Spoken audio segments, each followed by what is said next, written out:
समुंदरी थाना तरखानी पुलिस ने कामयाब कार्रवाई करते हुए शराब की चालू भट्टी से 150 लीटर तैयार और 160 लीटर कच्ची शराब बरामद कर ली। मुलजिम को गिरफ्तार करके मुकदमा दर्ज कर लिया। समुंदरी थाना तरखानी पुलिस की कार्रवाई मुलजिम कमर ने ईद पर मुख्तलिफ इलाकों में शराब फरोख्त करनी थी।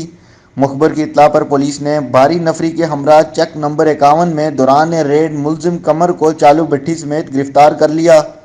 मुलजिम कमर के कब्जा से 150 लीटर तैयार शराब और 160 लीटर कच्ची शराब बरामद करके मुलजिम के खिलाफ मुकदमा दर्ज कर लिया गया।